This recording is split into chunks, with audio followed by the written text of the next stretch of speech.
Hello everyone, आज मैं आप लोगों के सामने क्लास 12 के एक टॉपिक को लेकर आया हूँ जो एग्जामिनेशन में 4 मार्क्स का पूछता है, जिसको बोलते हैं एक्सप्लेनेशन। वो इंटर के एग्जाम में वो 4 मार्क्स का क्वेश्चन पूछता है, बट उसको बनाना कैसे है हमें ये देखना है। ठीक है, तो सीखिएगा। आज हम दो को लिए हैं आप लोग सामने, हम 2 एक्सप्लेनेशन लेके आए हैं। 2 एक्सप्लेनेशन हम आपको आज बताएंगे, हाँ, जो कि दोनों का दोनों मोस्ट बिग है, बहुत इंपॉर्टेंट है। क्या पता यही आपके बोर्ड के एग्जाम में चला तो 4 मार्क्स तो बिल्कुल ऐसे ही आ जाएगा, है ना। तो पहले समझिए कि अगर एक्सप्लेनेशन एग्जाम में आएगा तो हमें बनाना कैसे है। देखो, जैसे एक टॉपिक दिया हुआ रहेगा, एक टॉपिक दिया हुआ रहेगा 3 से 4 लाइन का, 2 लाइन का। एक टॉपिक दिया हुआ रहेगा, एक 4 लाइन का सेंटेंस दिया हुआ रहेगा। सबसे पहले उस सेंटेंस को पढ़ करके तुम ये देखना कि जो सेंटेंस लिया गया वो कहाँ से लिया गया है, किस चैप्टर से लिया गया है। अगर जब तुमको ये पता चल जाएगा कि वो कहाँ से लिया गया है, किस चैप्टर से लिया गया है, तो और उसके लेखक कौन है, अगर इतना पता तुम्हें चल गया तो तुम्हें 2 मार्क्स तो बिल्कुल ऐसे ही मिल जाएंगे। जैसे देखो पढ़ते हैं, but beauty vanishes, beauty passes, however rare it be, and when I crumble, who will remember। तुम लोग पढ़े हो तो तुम लोग के दिमाग में बात आ रहा होगा, क्रम्बल, रिमेम्बर, वैनिसेज, है ना, ब्यूटी। इस सब से वर्ड से ऐसा नहीं लग रहा है कि ये चैप्टर लिया गया है एनी किताब से। जब हम पढ़ा रहे थे तुम लोग को तो ये सब वर्ड आया था, बिल्कुल आया था, है ना। तो एक चीज हमें पता चल गया कि ये जो लाइन लिया गया है वो लिया गया एनी किताब से। तो लिखना ये सर्वप्रथम कि दीज अस्टांजाज या फिर दीज लाइन्स, अस्टांजा मतलब पंक्ति, लाइन मतलब पंक्ति। दीज अस्टांजास या these lines have been taken from, जहां से लिया गया उसको लिखना है। हुज पोएट इज, पोएट का नाम लिखना है। और फिर उसको और लिखना क्या, the poet says that in this line. इतना लिखोगे, इतना भी तुम लिखोगे ना तो 4 मार्क्स में 2 नंबर बिल्कुल ही आएगा। देखो कैसे बनाना। जो ये लाइन लिया गया कहां से, एपिटाफ से। तो लिखिए क्या, this lines have been taken from an epitaph whose poet is Walter de la Mare. ये जो लाइन लिया गया है एन एपिटाफ से लिया गया है और इसके जिसके राइटर हैं वाल्टर डी ला मेयर। कहता है क्या, the poet says in this line, कवि जो है, कवि इस पंक्ति में कहते हैं कि क्या कहते हैं, ब्यूटी इज नॉट परमानेंट, वही तो है, बट ब्यूटी वैनिसेज। वैनिसेज का मतलब क्या होता है, लुप्त हो जाना, गायब हो जाना, नष्ट हो जाना। कहता ना कि ब्यूटी जो है, सुंदरता जो है एक दिन क्या हो जाएगी, लुप्त हो जाएगी। ब्यूटी पास से, सुंदरता क्या हो जाएगी, गुजर जाएगी। इसलिए कभी भी किसी को भी अपने आप के सुंदरता पर घमंड नहीं करना चाहिए। सुंदरता का क्या है, एक दिन तो नष्ट हो जाएगा, हमारे साथ जाएगा तो हमारे पीछे जो है वो हमारे कर्म छोड़ जाता है, हमारे गुण छोड़ जाते हैं, हमारी सुंदरता नहीं, है ना। इसीलिए लेखक क्या बोल रहे हैं कि सुंदरता एक दिन नष्ट हो जाता है, सुंदरता एक दिन क्या हो जाएगा, गुजर जाएगा। हाउ एवर रेयर, कितना भी दुर्लभ क्यों ना हो, सुंदरता एक दिन नष्ट हो ही जाना है। And when I crumble who will remember, और जब मैं टुकड़ों में विभक्त हो जाऊंगा तो कौन तुम्हें याद करेगा। इसमें हम पढ़ाए थे तो तुम्हें बताए थे कि लेखक जो है एक लड़की के बारे में बात कर रहे होते हैं, जो लड़की डेट कर गई है, और वो लड़की किसमें मतलब कि गड़ी हो जाती है, वो एक एपिटाफ में, शिलालेख में, है ना। तो वही, तो लेखक वही बोल रहे हैं कि वो लड़की जो मरी पड़ी कितनी सुंदर थी, आज वो मर करके वो गड़ी हुई उस एपिटाफ में, शिलालेख के अंदर, तो क्या उसका सुंदरता सामने रहा, नहीं, वो मिट्टी में मिल गया। तो वही लेखक हम लोग को समझाना चाह रहे हैं, और उसी लाइन के अंतर्गत हम एक्सप्लेनेशन को बनाएंगे, है ना। कैसे, वही लिखे क्या, the lines have been taken from an epitaph. ये जो लाइन है वो एपिटाफ से लिया गया है। हुज राइटर या हुज पोएट, जिसका कवि is Walter de la Mare, Walter de la Mare है। द पोएट सेज, कवि कहते हैं इन दिस लाइन, इस पंक्ति में, दैट की beauty is not permanent, beauty is not permanent, सुंदरता परमानेंट नहीं है, सुंदरता एक दिन नष्ट हो जाना है ना। इट वैनिसेज, या लुप्त होता है, ये छीन होता है, ये खत्म होता है। और पासेस, और वो गुजर जाता है, सुंदरता एक दिन छीन हो जाता है, सुंदरता एक दिन गुजर जाता है।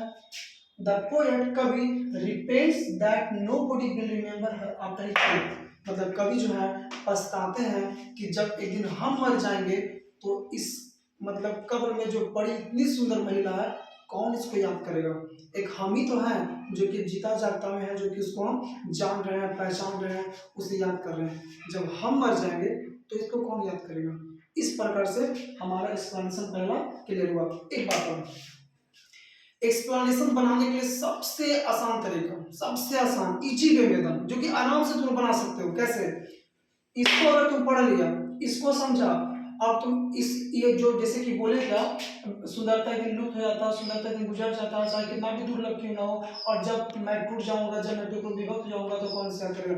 इसी लाइन को तुम अपने वे में, तुम अपने शब्दों में इसको 3 से 4 लाइन में स्टेटमेंट बनाओ अपने शब्दों में। अब बनाने के बाद तुम उसको इंग्लिश में ट्रांसलेट करो, और ट्रांसलेट करके यहाँ पे पुट करो। ये तुम्हारा राइट एक्सप्लेनेशन होगा, जो कि कभी गलत नहीं हो सकता है और ना ही किसी से मैच करेगा, और तुम्हारा कॉपी भी अच्छा से चेक होगा।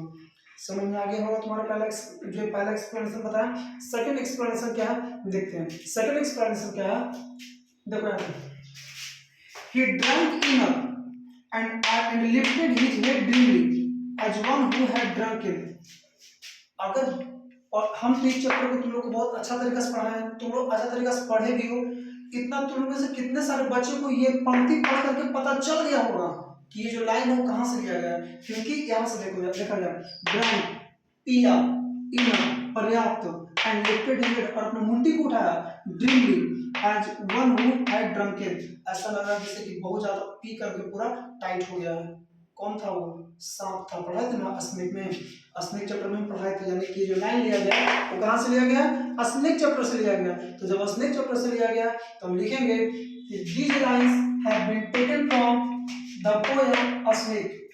यह जो लाइन जो है, ये लाइन जो है कहाँ से लिया गया है? तो स्नेक चैप्टर से लिया गया है। whose poet is D.H. Lawrence, जिसके कवि जो है D.H. Lawrence है।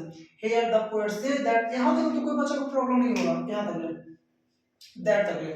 इस कविता में लेखक कहते हैं कि, अब क्या कहते हैं, प्रॉब्लम यहीं से क्रिएट होता है और उसका सॉल्यूशन भी तुम लोग को क्लियर यहीं से होगा। कैसे? देखो, इसके बाद में तुम लोग हिंदी सोचो, पहले अपने मन में कंसेप्ट बनाओ कि ड्रैग की ना, मतलब सांप ने बहुत ज्यादा पानी पिया, अब पानी पीने के बाद अपना मुड़ी को ऐसे उठाया जैसे लगता ना कि पूरे भरदम पानी पी करके टाइट हो गया, यानी भरदम पानी पी करके वो संतुष्ट हो गया। एक स्टेटमेंट बनाओ, हिंदी में स्टेटमेंट बनाओ, इसको बना के खुद से रेडी करो, खुद से तैयार करो, अब क्लास में हमको दिखाना, पक्का सही होगा। जहां प्रॉब्लम होगा हम बताएंगे। देखो क्या लिखेंगे, the lines have been taken from the poem Snake, which poet the lines here the poet say that the snake drank in, ध्यान रखो हम क्या लिखे, द स्नेक ड्रैंक इन, सांप ने पर्याप्त पानी पिया, पर्याप्त क्या पिया? पानी पिया, and lifted he its head, और अपना हेड को उठाया, और अपना हेड को, मुड़ी को उठाया, आफ्टर गेटिंग सेटिस्फैक्शन, संतुष्ट होने के बाद।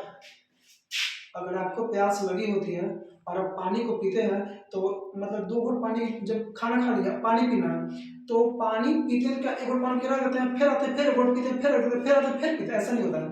पानी पीते हैं 5-7 घूंट, 8 घूंट या 1 गिलास, देख जब पी लेते हैं भर, तो उसके बाद अब नहीं पिएंगे, उसके बाद मुंह को ऐसे करके पोंछते हैं। तो पानी जब पीते हैं संतुष्ट हो जाते हैं, तभी ना पानी पी रहे हैं। ऐसा नहीं 2-3 घूंट पिए असंतुष्ट नहीं होता थी। वो ऐसा सिचुएशन कब आता है? जब पानी कम हो और पीने का संख्या 3-4 हो, तब थोड़े थोड़े पानी सबको पी लें। लेकिन थोड़े थोड़े पानी पीने का क्या संतुष्टि हो जाता है? नहीं होता है ना? वही यहाँ पर ध्यान देना। कहता क्या, as one who had drunken, मतलब उस पानी पी के ऐसा से संतुष्ट हुआ जैसे कि वन हैड ड्रंकन, जैसे कोई बहुत ज्यादा पी करके और अपने आप में सेटिस्फैक्शन होता है, उस प्रकार से सांप भी पी करके संतुष्ट हुआ। तो यही था दोनों। आप इसको तो इधर समझाने में थोड़ा सा गिजगिजा गया, तो लेकिन तरीका तो हम बता दिए कि कैसे बनाना है। सबसे पहले लाइन को पकड़ना है, लाइन को पढ़ना है, पढ़ के समझना है, समझने के बाद हमको ये देखना है कि जो लाइन लिया गया वो कहाँ से लिया गया। जब हमको ये पता चल जाएगा तो उसके राइटर के बारे में लिखना है, जैसे this stanza has been taken from the snake which poet is D.H. Lawrence, the poet says in this line that, इतना तो तुम कर सकते हो। उसके बाद वो स्टेटमेंट में जो कुछ कर रहा है, उस स्टेटमेंट में जो कुछ कर रहा है उसी स्टेटमेंट को अपने वे में तुम हिंदी में सेंटेंस बना के लिखोगे और उसका इंग्लिश में ट्रांसलेट कर करके वहां पे तुम पुट करोगे, तुम्हारा एक्सप्लेनेशन रेडी है। बहुत बोलते थे ना कि सर एक्सप्लेनेशन समझ में नहीं आता, समझ में नहीं आता, देखो कितना इजी एक्सप्लेनेशन है। आई होप तुमको वीडियो अच्छा लगा होगा। तो फिर आगे का एक्सप्लेनेशन फिर अगले दिन बताएंगे। Best of luck.